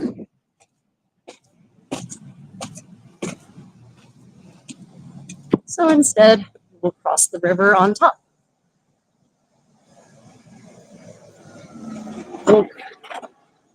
Okay, I see some serious equipment has been brought out for flood remediation. Oof. See, the monsoons did not do these box flowers well. Oof.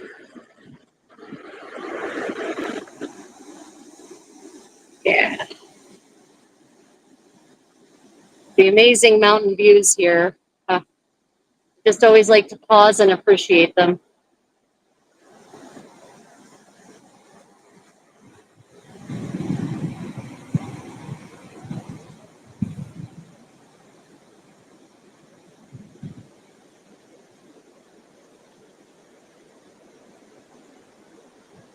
I know when I first came to Korea 11 years ago, I had a lot of gross misconceptions about what life would be like here. I first off assumed that it was like pictures I'd seen from China at the time, everyone riding bikes, no cars. Nope, definitely lots of cars, almost no bikes, relatively speaking.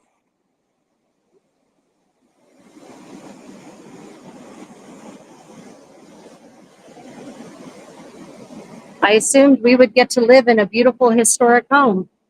That was not true. Some of you might recognize this view from the short I published not long ago. All the river weeds bound up in the railing. That's one of those footpaths.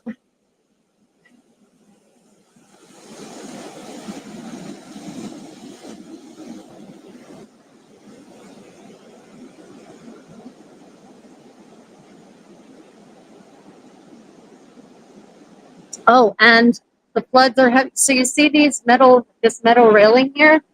Up the river a little bit, this was ripped clean out and washed down river. So that's how violent the flooding has been here.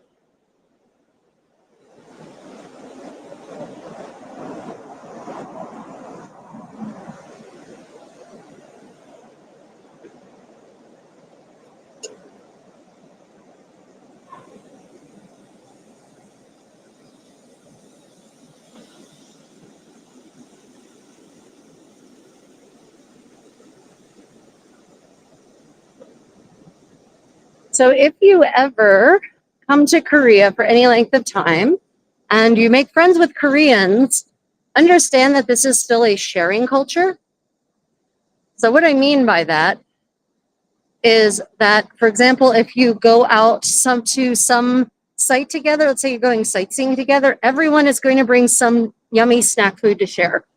fruit or kimbap or chips or something.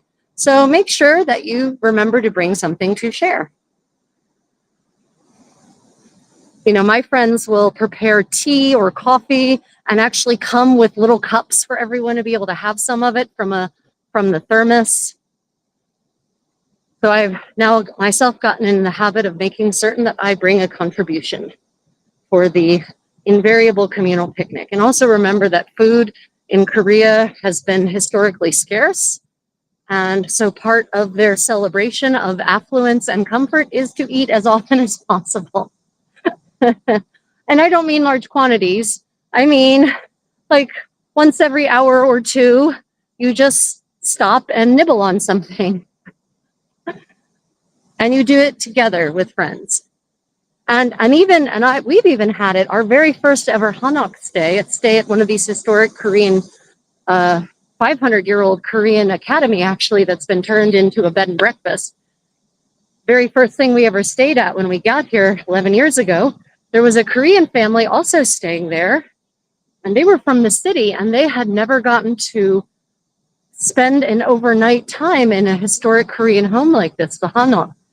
And they brought out apples and they brought out grapes. We didn't have anything, actually. And they sat down and they invited us out and insisted on sharing it with us. It was such a wonderful experience.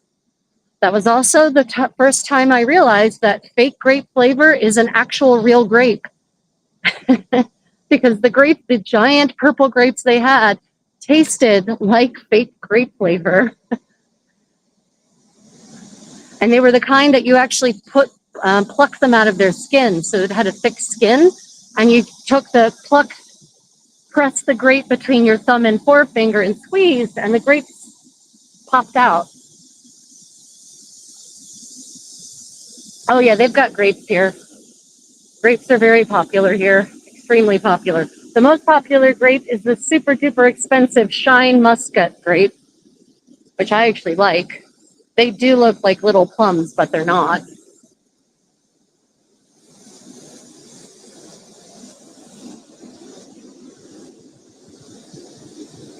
It's funny, because of all of the trees and plant life, you know, you've got three kinds of cacophony. You've got the roar of the river, which is, as you can see, mighty indeed.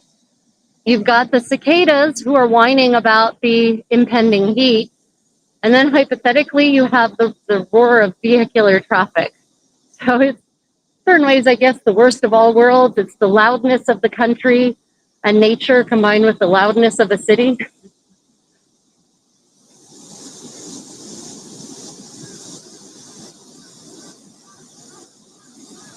But all of these apartment complexes that you see over here, those have been built in the last 5 years. So the skyline here has changed drastically, because before that, the skyline was more like that, like what you see there. Many lower buildings, single family homes, 2 or 3 family homes. And they've actually overbuilt. So here in Daegu, they've actually created a bit of a real estate crisis because the developers overdeveloped, but everyone is moving to Seoul. Young people aren't staying here in Daegu. They're going to sexy, sexy Seoul. So there's no one to move into these apartments, really. So it's created a bit of a real estate crash, not a bit, a real one. So now is a good time to buy if you are in Daegu, but not to buy one of the new places. The new places are still overpriced, but to buy one of the older apartments. Ironically, the older apartments actually tend to be nicer because they're bigger, way bigger. The new ones have been built for, you know, single people living there, since Koreans are getting married decreasingly and increasingly no longer living with their parents and grandparents. So the old apartments were meant for multi-generational living, so 4 or 5 bedroom, 2,000, 3,000 square foot apartments. But these are more like 1,000 square foot, 1 bedroom. So they're great for someone who wants to live a jaunty single lifestyle and doesn't have very much in the way of belongings. But for those of us with stuff-intensive hobbies, looking at me, it's not super great. Frog noise too. Yeah, Susan, at nighttime, you can definitely get frog noise. I personally like the little tree frogs and their cacophonous song. Of course, now is not frog time. Frog time is nighttime.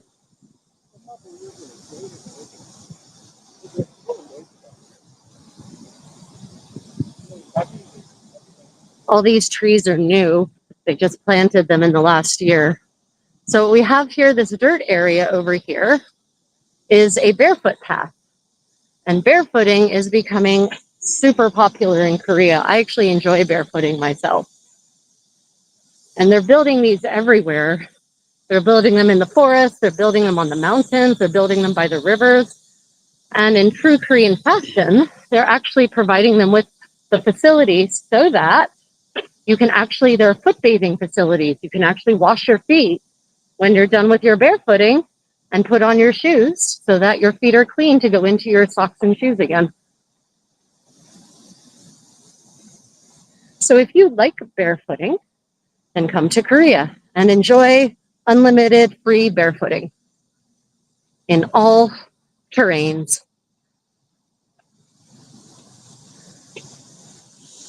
I like Daegu for several reasons. One, it's a small, big city because of the mountains, the terrain. It's contained within a very limited area. It has all the amenities of a big city. You know, there's an opera house, theater, shopping, good restaurants, parks. There's a couple of historic landmarks and complexes. One of them is a 17th century governor's house, which is very nice to visit and spend time at. I've actually filmed some of my dance tutorials there.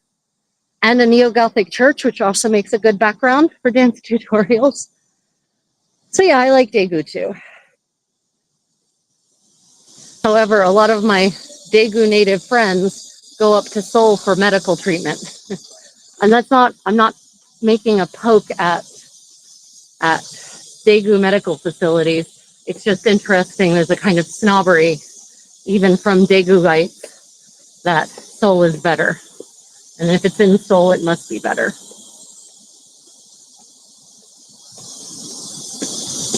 Whew. The cicadas are crazy loud.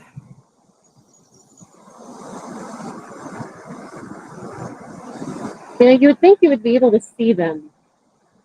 There are so many of them, but they vanish right in.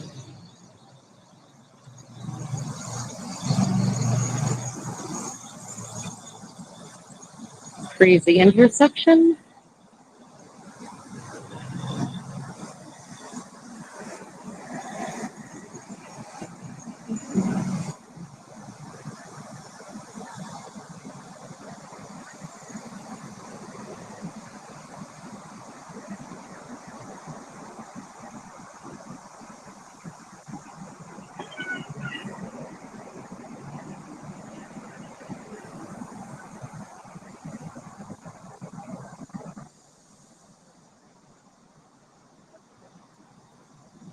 Always look before crossing in Korea, because a lot of people will blow through lights if they're freshly red. And even though Korea has implemented extremely stringent penalties for violating crosswalks, people are still not necessarily treating them like they should. I always make eye contact with drivers and force them to stop. So if you're not as forceful a personality as me, maybe you shouldn't do that though.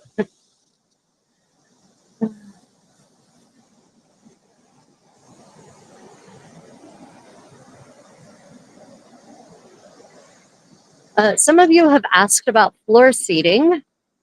Korea is traditionally a floor sitting culture, but in the last 10 years, I have seen a major transition from floor sitting to Western chair sitting, which is unfortunate because I know that people my age now and younger in Korea are going to have the same kinds of physiological skeletal muscular issues that Westerners have, that aged Korean people currently don't have because they've been floor sitting their whole lives. They're actually much more nimble and agile and much more able to get up and down off of the ground because they have to. Their bodies have never petrified. So restaurants that 10 years ago were floor seating are now regular chairs and tables, which is sad, but that's just been the way of it. So it's very hard now to find a restaurant that actually has traditional floor seating. Almost impossible. You would have to go into a very old neighborhood that has not been redeveloped. And even then, a lot of those restaurants kind of redeveloped themselves to adapt for Western chair and table sitting. Over there is an orphanage, that brick building. I actually volunteer there sometimes. Orphanages in Korea are generally not private. They are run by the state, and so they get full state funding and whatnot. But the things they don't get funding. They don't get funding for nice extras. So, an organization I belong to, we go and we host monthly birthday parties for the children who live there, for instance. You know, get them presents, have cake and ice cream, play games, you know, fun, nice little extras that they would otherwise not get. That's Iguya, which is a new hibachi place. I did a little short on that. Quite tasty. Chef Zhang is very, very nice, the owner.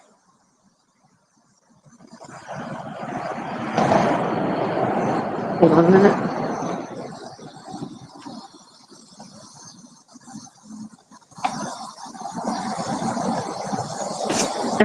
The teacher in her. So here, we look here, hiding behind that sign. Let's see if you can see it. There's a hanok hiding back here, right? It's been surrounded all around by, you know, more recent additions that are frankly hideous, but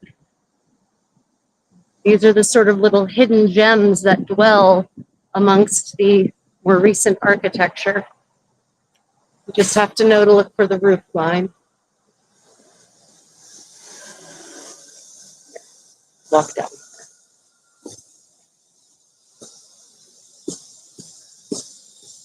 Feels a bit like the Labyrinth, David Bowie's Labyrinth.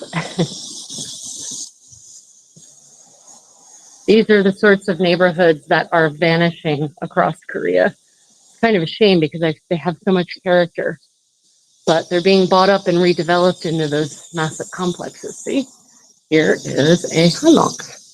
Like I said, hiding behind lots of other infrastructure.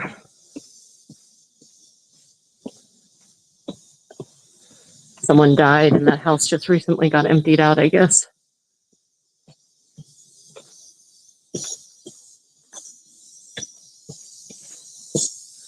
See up there, hiding behind that wall is a hanok.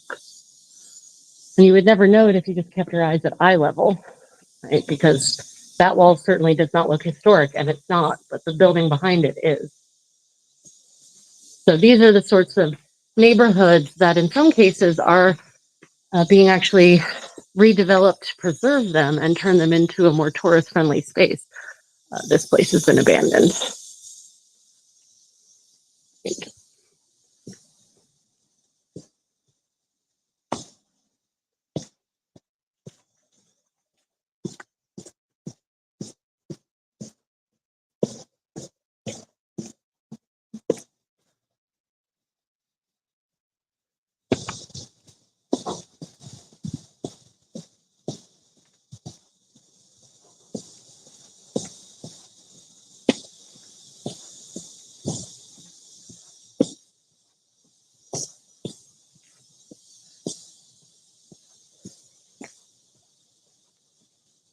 No, this is taking us the wrong way now.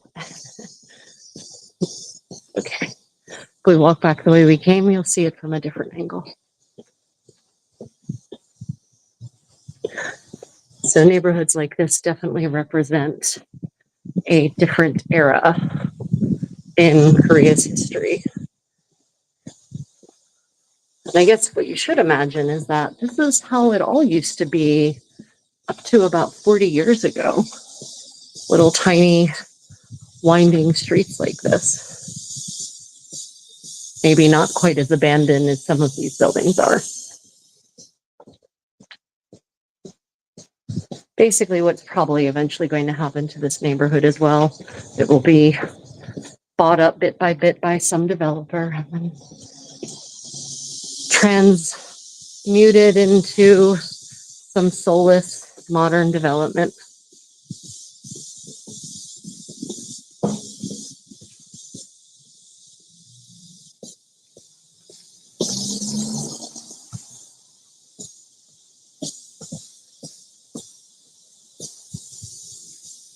Japanese maple.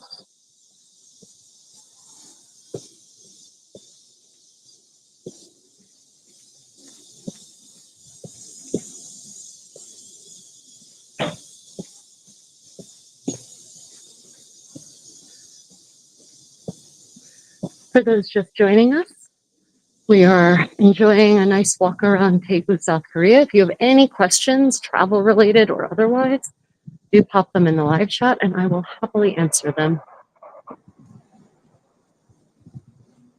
Also, don't forget to like and subscribe. If you're on a mobile device, if you double tap the screen, that will give it a thumbs up.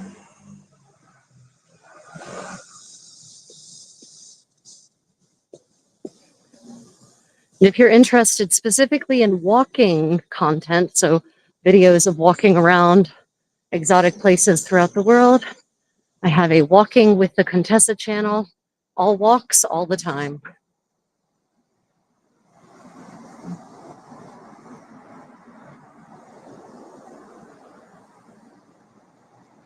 So over here, this is a Korean barbecue place, but it's not just any normal barbecue. This is what they call makjang.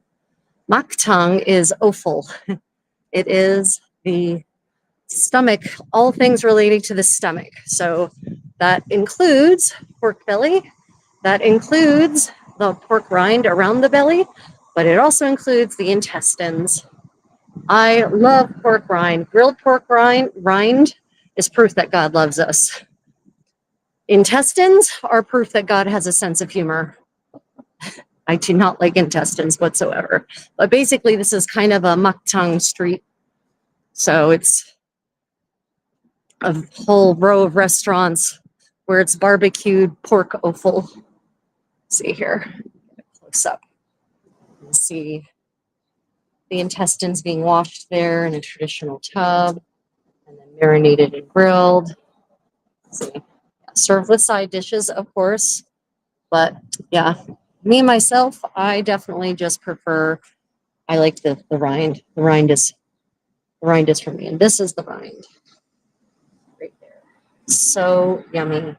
And then you grill it, and it gets all nice and flame broiled around the edges, and the fat is just dripping off. And then you dip that in soybean powder, and oh my God, talk about taking it to the next level.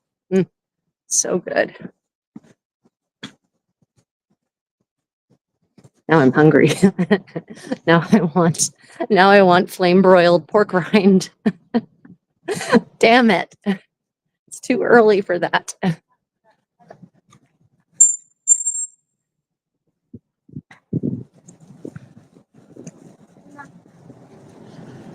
So that wagon of cardboard makes me very sad, and I'll tell you why.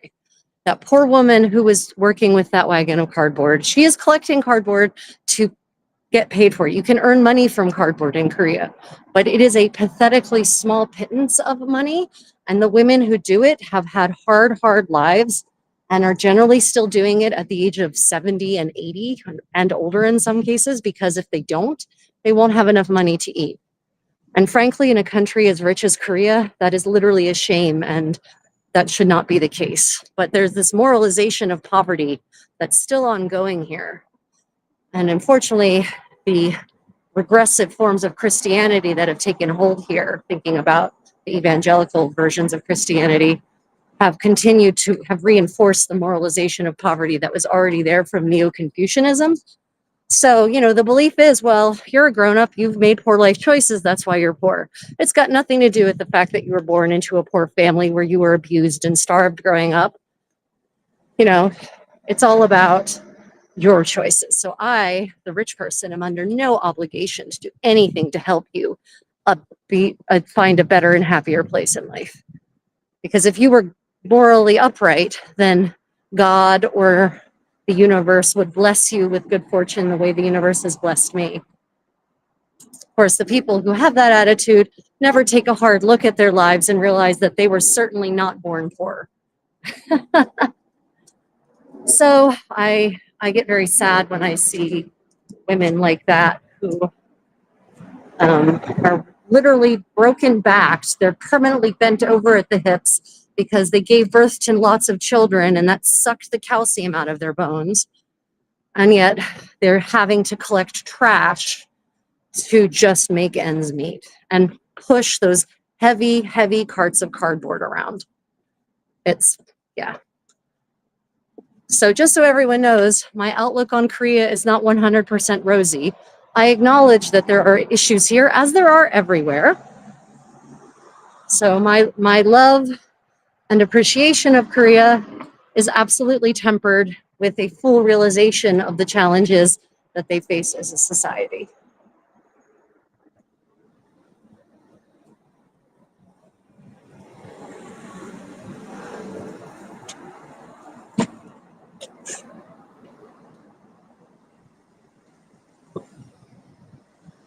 There are so many empty storefronts here. I don't know how these buildings owners stay afloat. If you believe K-drama, there is a rather large mafia element, Chinese mafia specifically, even Korean gangs. I don't know if that is true or not, honestly, but when you see all these empty buildings, it really does feel like a money laundering situation.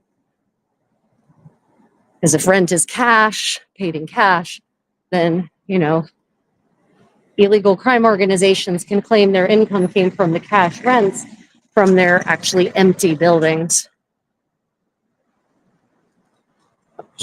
Over there, those, I know they don't look so super. What this lens does to the perspective on the scenes is very interesting. So I know those buildings in the distance don't look very tall, but they're massively tall. They're like 45, 60 stories tall. And they actually have apartments in them that are selling for the equivalent of $1.2 million US, which is insane for Daegu. There is nothing here that should cost that much, just nothing. And no one can figure out why. None of my Korean friends understand why they are selling for that much.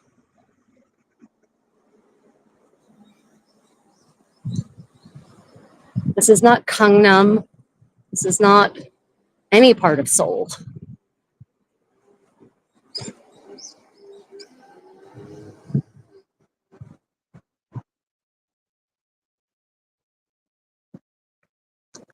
We are now entering the neighborhood around my little rental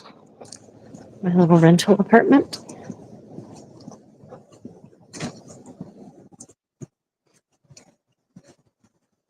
This is another of these older neighborhoods that are probably not long for this world. Let's see, where do I want to take you all? Probably will not exist for much longer. This way's more interesting. I often wonder how long before this neighborhood gets purchased up and redeveloped. I hear someone's alarm clock on their phone going off in the background. They're apparently ignoring it. Pumpkins. Hobak.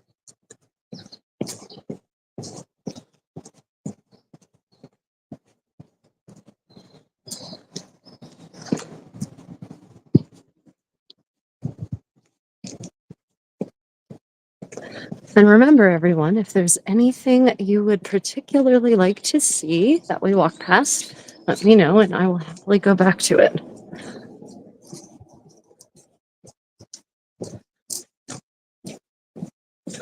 I I just recently released my travel vlog about my Tsushima, Japan adventure.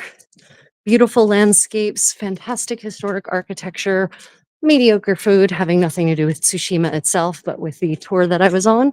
If you want to check out what my wry sense of humor sounds like in a more polished format, can recommend checking that out on my Travels with the Creative Contessa YouTube channel.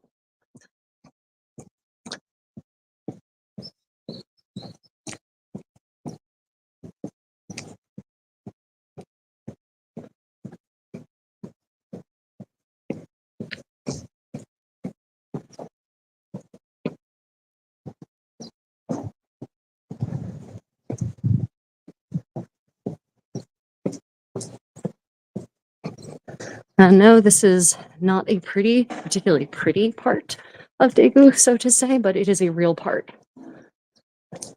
So you get a sense of what it was like before it was sanitized with all the developments. So it's interesting at any rate. I think most places have neighborhoods like this that I've ever traveled or lived. You know, older, not old enough to be historic or visually appealing per se, but interesting.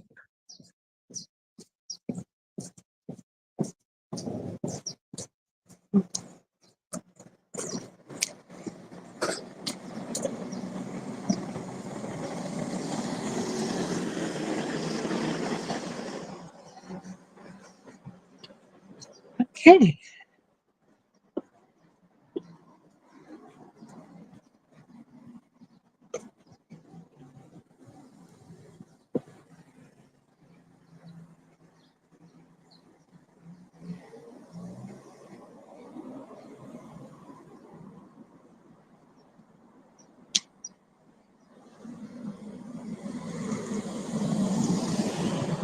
This is the little apartment where we're currently renting a vacation place.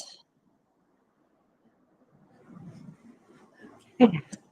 Let's get into the safety and quiet of I've mentioned that we have communal kitties in Korea. So this is where the feeding area for what I call our apartment building kitties. Unfortunately, our apartment kitty is very preggers. She's about to give birth. Okay, everyone, thank you so much for joining us today on this walk. If you have any questions, if you're watching this as a recording and not part of a live chat, put them in the comments and I will answer them. Otherwise, I really appreciate you all coming along with me today on our Q&A exploration of monsoon-flooded Korea. Until next time, guys, may your travels be creative and unexpected. Bye, everyone.